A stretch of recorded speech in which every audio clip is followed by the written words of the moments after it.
We were locked in. The women were locked in. They couldn't talk to the men. The men were in the beginning of the camp. We were after the third barrack. So I never seen my family who were killed. How many were killed in your family? 13. From the 13, How many were in the U.S.? 2? two was in the U.S., two were living as Christians in Budapest. That's 2. 4, my brother was 5, and I was 6. 7 died. 7 kids. They weren't kids no more, they were 7 siblings. siblings. Plus your parents. That's 9.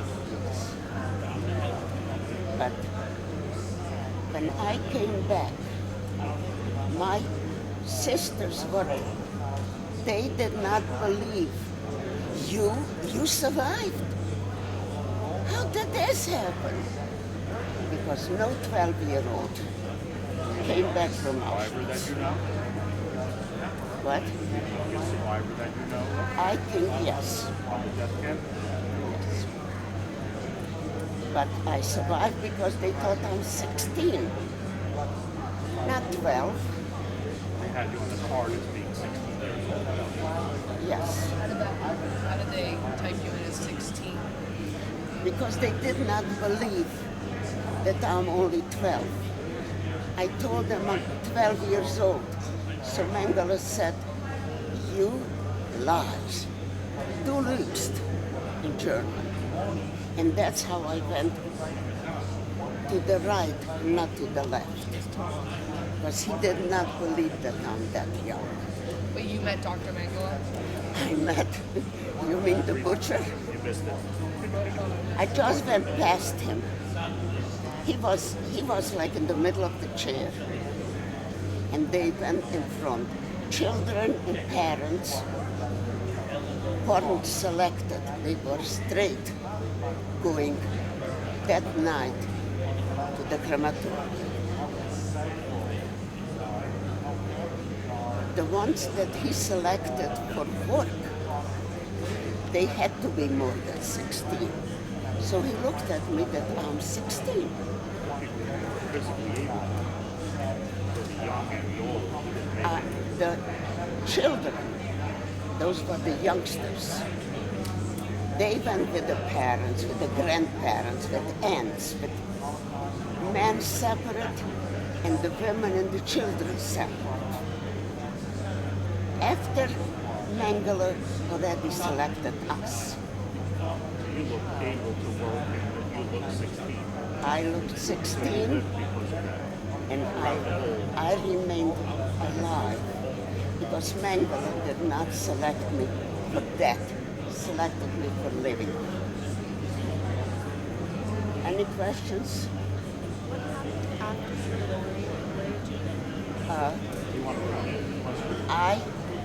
Yes, after liberation, where did I go? I was not as a Hungarian, I was a Czech. The Czechs did not hate the Jews as much as the Hungarians. So they took us, the Americans came, and one day we got freed. He was the 11th of April, I was the 11th of April, and we were in a different place. They took us, the Americans put us on trucks and took us into a hotel in the mountains, beautiful mountains in Germany. And there that they fed us because we were so skinny that people were dying. And also, when the Americans came, they ordered eggs and bacon and sausage and all of that for us to eat. But for a year, we didn't have nothing in our stomachs. Nothing heavy, nothing greasy. And I said, I am kosher. I will not eat any of this, only the eggs. I did not get typhus. A lot of people did get it because the food was too greasy. The intestines couldn't handle that greasiness, bacon, and they got sick. So One thing they did in the camp, they brought out the whole town to show the Germans and all surrounding town to see what happened in Buffalo. Okay. And they had to bury out the dead people. Yes. The German people who lived in the towns around that Buffalo. Oh, they made them bury the dead. Eisenhower brought them up. Everybody. And all the dead because they died. You know. And they had to bury the dead people. I have two questions. Number one, do you think the people in the towns in Auschwitz knew what was going on? yes and no. They knew that people are coming in. The train is coming in every afternoon toward evening. The train came in with people and people were unloaded. So in Birkenau, there were no Germans. Auschwitz had Germans. That was like a little different town.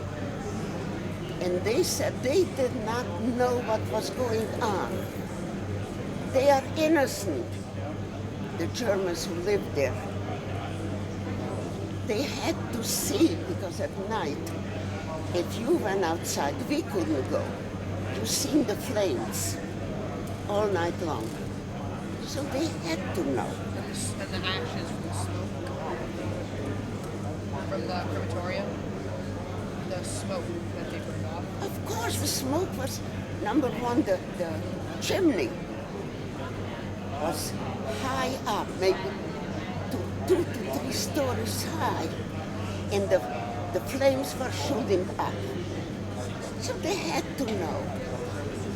But they were afraid that what is going to happen to them if we are going to say that they are guilty. I have one more story and then I'm going to stop. When we were the 500 in the third camp, Auschwitz number 1, Nuremberg number 2, and this was Meltower. There where we were locked in, we couldn't go out. One evening, the commander, the SS commander, came, says, take whatever you want to carry, and we are going downstairs. We did not know where we are going. They took us into a, let the trees grow. Garden place. Forest. No, not Woods. Forest. woods. They took us into the woods that we're going to spend the night there. What's going on? The SS man said that he got the orders to shoot us, all the 500. But he is not going to do it because he wants that we should tell the Americans that he was a good Jew. We could have been shot right there and left in the woods. Which camp was this? Meltower That was at the end? at the end, because a day later the Americans came in. Oh, so he wanted to get off He war wanted, crimes. we should tell what kind of good leader he was. We didn't know where we are going, we just knew that we were walking. At night, it was April and cold, very cold. What happened to your friend? Repeat the question. My friend survived with me, and when we came together on top of the train, he was saying he didn't come inside the train, he came on the roof.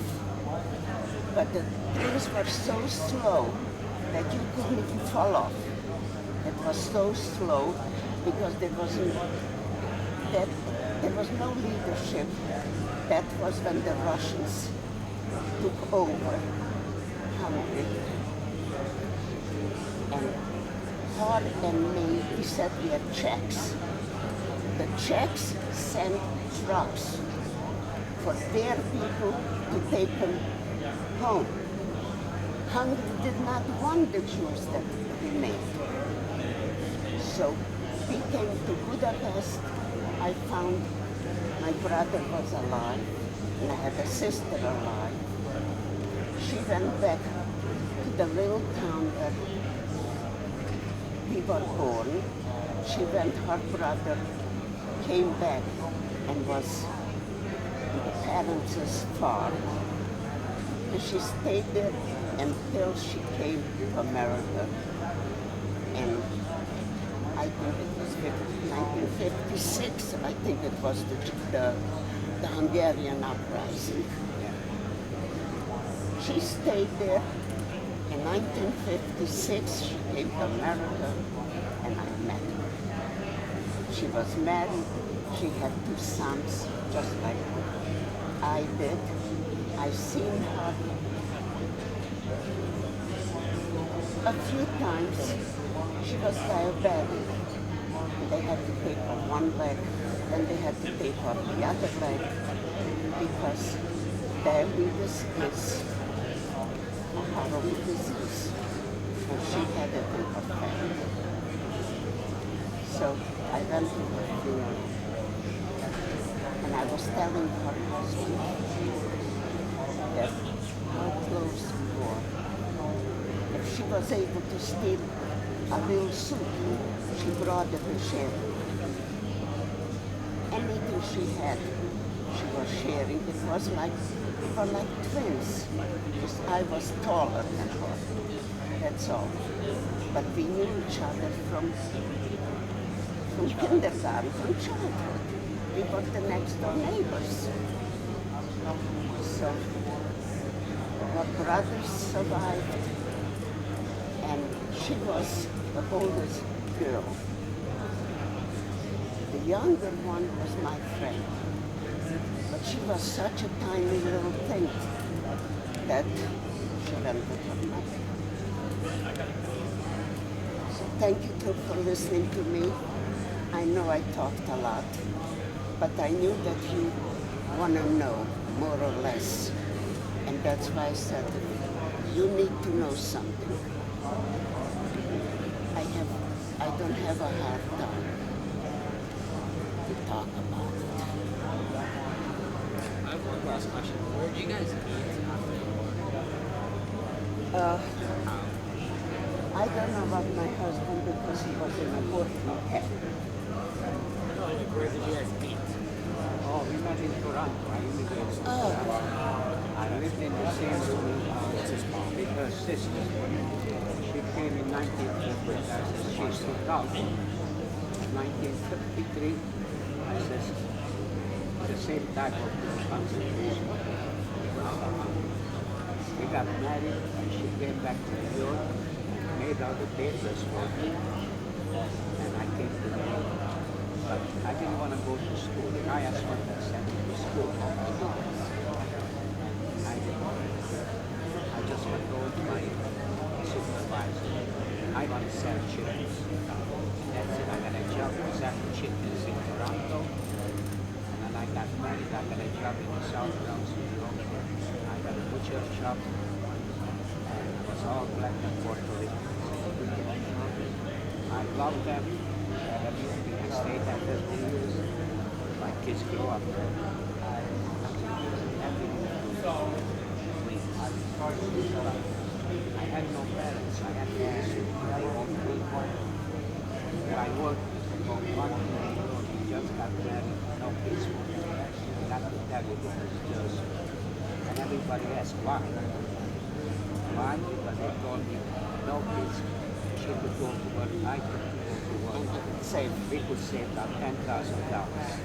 She did it 5 years, 19 years.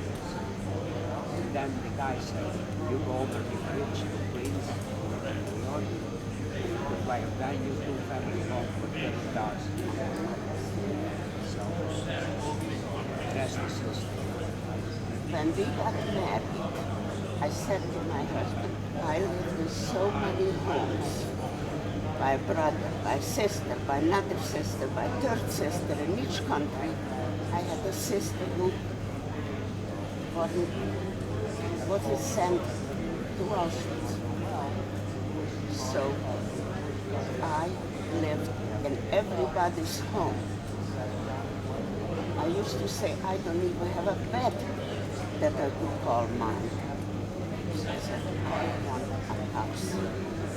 We'll save dollar to dollar.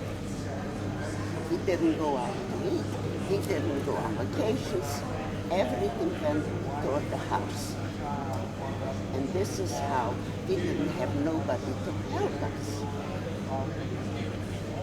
You know, today, youngsters have parents, grandparents, but it's hard, but it's easy. For us, we had nobody, so we had to count the dollars. How much did we put away this week toward the house? That was my mantra, the house. And this is because we were forced to save. And until we didn't have nothing, because we lived on the third floor, walk up, and the tenement houses. And we achieved what we wanted. Very difficult, very hard, but I felt that I wanted a house more than anything else. He didn't have a home, I didn't have a home. Why did you buy this house? We bought this house in '59. 59. And you I was were, born in that house. and you were born And you lived in that house for how long? 50 years.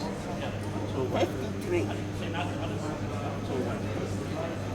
Yeah, 53 years. And when, what's up with the house now? Tell them. We sold the house in August last year. It was the closing on December 4th. So the house was in tough shape because I sold it in 50%. You sold the house that you bought in 1959 that they saved all their money for. You sold it last year. They, Just So now. that we Just a lived few in months that- ago. just a few months ago, and you moved to Florida full time. Yes. In February? December.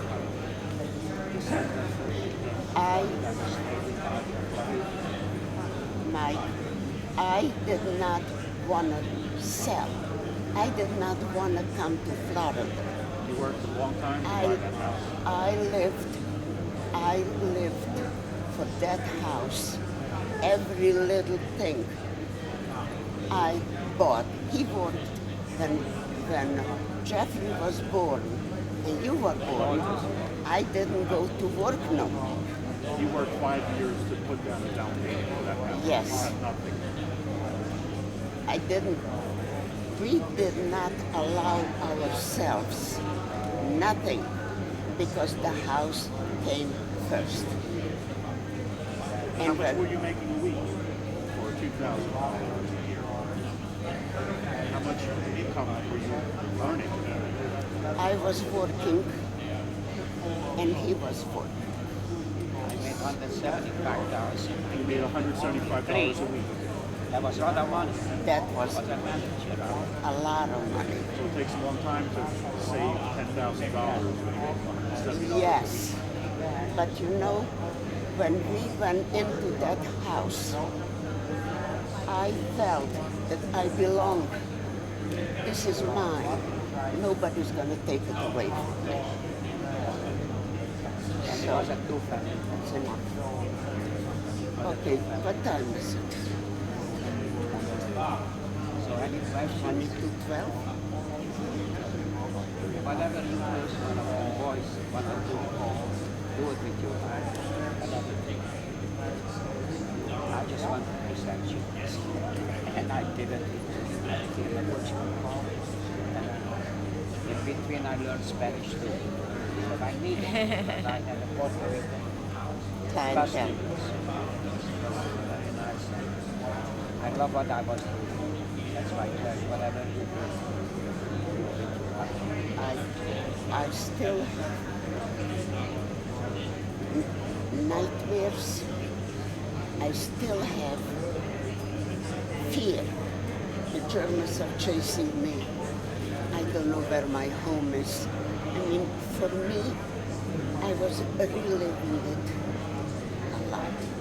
I still have, sometimes I still have nightmares because I feel that I was taken away from my family. I was very young. I was a child. And I don't think that people mature and about 18 instead of 12. And I came from a town that besides my next door neighbor at kids at school, I didn't know nobody. Because I didn't come from a big city like he did. And I did not cry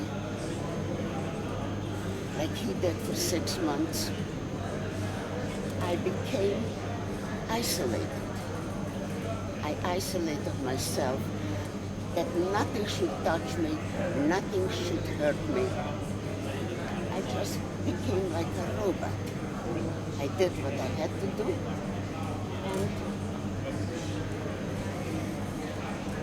And until one who made the film director who made Spielberg. And Bill Spielberg did not come and gave, because whatever we talked about was taped. What was it taped for? Prosperity. Having all of us survivors, you know, to teach the young people. Steven Spielberg, who directed the movie, interviewed Yes. survivors, and they have a record of the survivors' stories. A film through All- our hearts, both of us.